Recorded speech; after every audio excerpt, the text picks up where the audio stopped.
Draftkings, ticker symbol DKNG, stock is up about 250% year to date and it's currently trading at about $38. In this video, I'm going to talk about whether this will be a multi-bagger in future or not.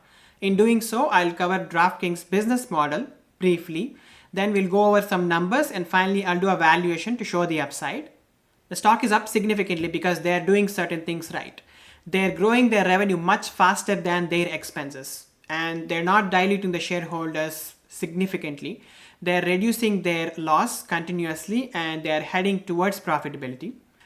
But first, let's look at Draftkings' business model. Draftkings operates in the gambling industry. It's a digital sports entertainment and gaming company. Draftkings offers multi-channel sports betting and gambling technologies powering sports and gaming entertainment for operators in 17 countries. And they also operate Draftkings brand iGaming in about 5 states within the US. And they're also associated with Golden Nugget online gaming.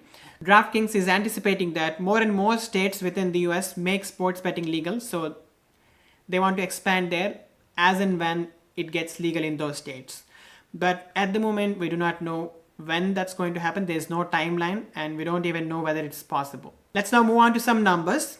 As you can see on the screen, at $38, their market cap is about $18 billion. For the past 12 months, their revenue is about $3 billion. So that's a price to sales of under 6, which is good on its own.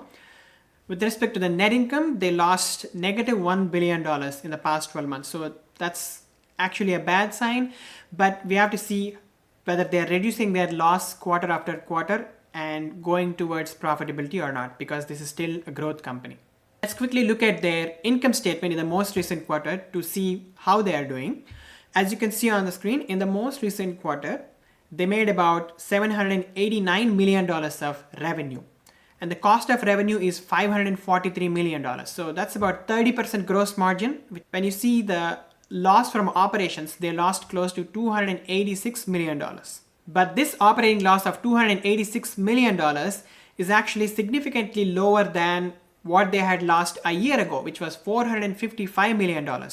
So they did increase their revenue significantly, but at the same time, they reduced their expenses. As you can see, the sales and marketing expense pretty much stayed flat, $321 million to $313 million.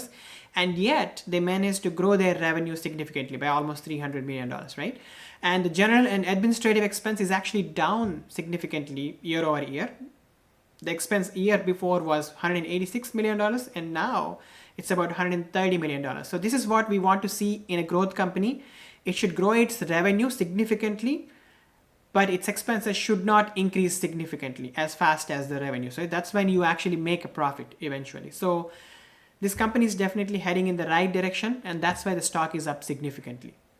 Let's look at stock-based compensation. As you can see on the screen, in the most recent quarter, they offered about $78 million of stock-based compensation. That's about 10% of the total revenue. A year ago, they offered $126 million of stock-based compensation, and that was about 25% of their revenue. So the stock-based compensation has reduced significantly as a percentage of revenue from the past 1 year. This is a good sign. Let's quickly look at the balance sheet. They have close to $1.1 billion of cash and cash equivalents. And they also have cash reserved for users, and that's about $475 million. So that's a good cash position. But before I get too excited, I have to also look at the liabilities. As you can see on the screen, they have close to $594 million of accounts payable, and they also have liabilities to users of about $856 million. So these are current liabilities. So I cannot get too excited about their cash position. But I would say the balance sheet is in a decent position. Let's look at its guidance. For the financial year of 2024, they're saying they can make close to $4.6 billion of revenue. This year, they're saying they can get close to $3.7 billion. So that's a 25% year over year revenue growth, which is very impressive for this company. The more exciting part is the adjusted EBITDA guidance. It was negative $105 million before, and they're saying they can get to positive $400 million next year. So that's a huge jump. Let's quickly look at how they're doing with respect to stock dilution. As you can see on the screen, about 2 years ago, they had 406 million outstanding shares, and currently they have 464 million outstanding shares. So that's significant dilution in 2 years. But they are reducing their stock-based compensation significantly year over year. So this dilution should slow down, but I'm still going to consider significant amount of dilution in the valuation that I show. Now let's move on to the more interesting part, that is the valuation. As usual, I'm going to show two cases, one with reasonable assumptions and the other one with great execution. Before I show you the numbers, I want you to understand that this is not financial advice. I'm not qualified to give financial advice. I'm simply recording my thoughts. Let's first look at the reasonable assumptions case. In 2023, they're saying they can get close to $3.7 billion of revenue, and they're guiding for 25% year-over-year growth next year, right? So I'm assuming 17.5% growth rate for the next 5 years. Because as the company gets bigger and bigger, it's hard for them to grow. And I'm assuming that Draftkings cannot expand too much into other states because we still don't know whether other states within the US will make sports betting legal or not. So we cannot really count on that with reasonable assumptions case. So with that, they can make close to $8.29 billion of revenue in 2028. That is 5 years out. With respect to the net profit margin, I'm assuming 12% net profit margin because this company's gross margins are in the order of 30%. And because of the type of this business, they have to spend a lot of money in sales and marketing because this is a sports betting industry, right? So that's why I cannot assume significant net profit margin. So I'm only assuming 12%, which I think is reasonable. With that, they can make close to $1 billion of net income in 2028. For a company that's growing in the 17.5% range and has a net profit margin of 12%, I can assume a multiple of 20. But since Draftkings has a great app for sports betting and they are increasing their market share, they're still growing in double digits, I can pay a premium multiple of 25, with which this company would be worth about $25 billion market cap in 2028. With respect to the number of outstanding shares, as I told you before, they are diluting us significantly, but the stock-based compensation is reducing year over year, so there should be less dilution in the coming year, but still I'm assuming 5% dilution each year for the next 5 years, with which they will have 620 billion outstanding shares in 2028.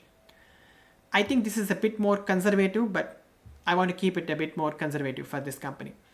When I divide the $25 billion of market cap with 620 million outstanding shares, I get a stock price of $40. Currently they're at $38, right? So that's about 5% gain in 5 years, which is terrible. Let's now move on to the great execution case. In this, I'm assuming 25% year-over-year growth. So you can say they're growing 25% next year, and as they get bigger and bigger, it's hard for them to grow, right? But in this case, I'm assuming that they're going to expand their product portfolio to get higher revenue, and I'm also assuming that they're going to increase their market share even further in the coming years. And I'm also counting on the fact that some of the states within the US will make sports betting legal. So of course, that's why this is a great execution case. There are a lot of positive and optimistic assumptions. With 25% year-over-year growth for the next 5 years, they'll make close to $11 billion of revenue in 2028.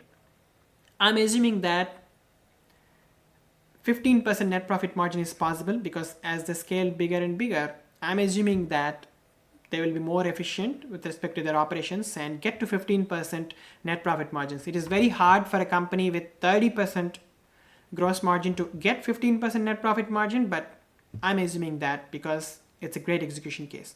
With that, they will have $1.7 billion of net income in 2028. I'm assigning a premium multiple of 30, with which this company would be worth about $51 billion market cap in 2028.